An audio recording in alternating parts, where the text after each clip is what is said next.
Ating pong birthday celebrant ngayon ng hapon kay Kuya Edwin. Tunay nga pong pinagpala ng Lord.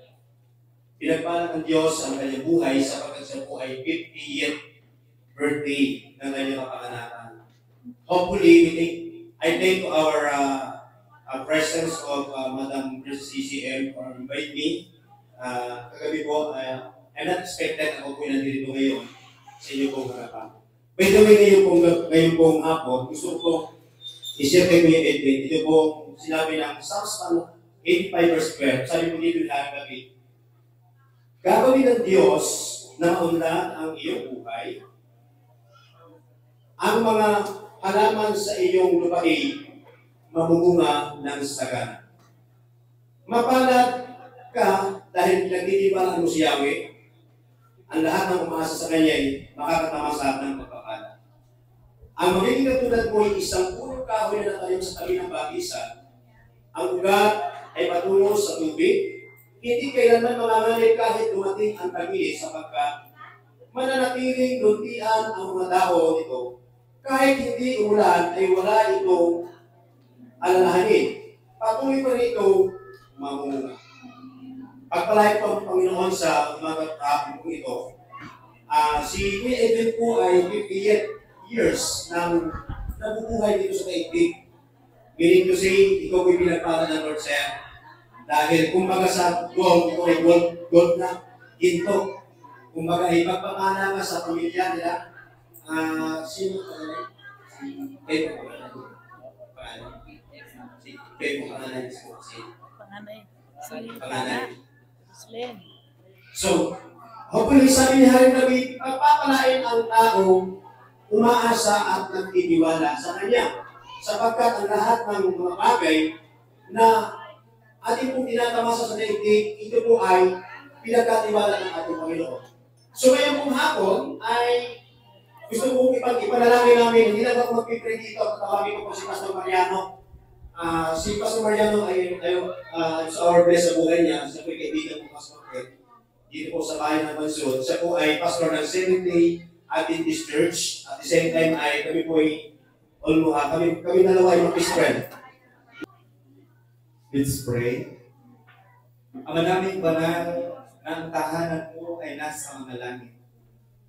Ikaw ang pinagmulan ng buhay at lahat ng nilalang sa libutan. Kaya sa hapong ito ay aming itinataas, ibinabalik ang pinakamataas na papuri at pasasalamat sa iyong dakilang pangalan. Yes, O God. Kaya kami ay nagpapasalamat sapagkat ikaw ay napakabuti sa iyong anak na nagdiriwang ngayon ng kanyang kaarawan. Maraming pagsubok ang dumaan sa kanyang buhay, ngunit ikaw ay naging tapat at siya ay naging matagumpay. May mga karamdaman siyang naranasan. Yes, O God.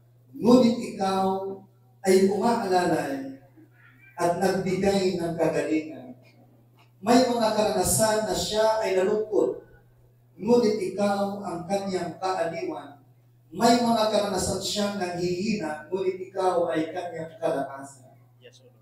Kaya sa araw na ito na siya ay nagdiriwang, ay aming hinihiling muli ang iyong presensya na kanyang makasama muli upang ang iyong presensya ay magbigay ng malakas at malusog na pangatawan sa kanyang buhay, maging sa kanyang buong sambahayan. At ang patuloy na pag-iingat ay iyong igawad sa kanya. At ang patuloy na pagbuhos ng pagpapala ay kanyang uling tatanggapin. Yes. At hinihiling namin na marami pang taon ang kanyang maipagdiriwang sa kanyang buhay habang siya'y nag-antay sa iyong malapit na pagdating.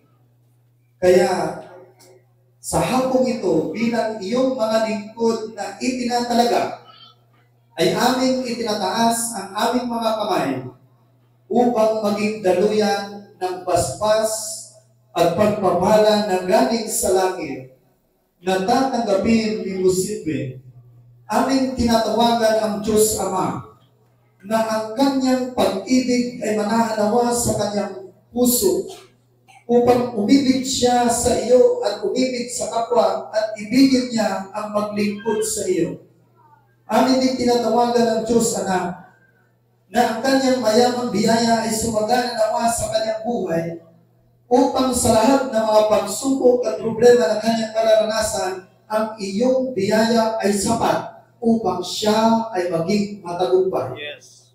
At aming tinatawagan ng Diyos, anak, Diyos Espiritu Santo, na ang pagbuhos ng banal na Espiritu ay kanyang tatanggapin upang pagharian siya ng banal na Espiritu at sa lahat ng kanyang gagawin sa kanyang buhay, maging sa kanyang desisyon, ay gagawin niya ito ayon sa iyong kalooban at ang lahas ng basbas at pagpapala ng langit at ang lahat ng benepisyo ni Kristo doon sa Kalbaryo sa cross ay kanyang tatanggapin at buong sambahayan ngayon at magpakailanman sa pangalan ni Jesus. Amen.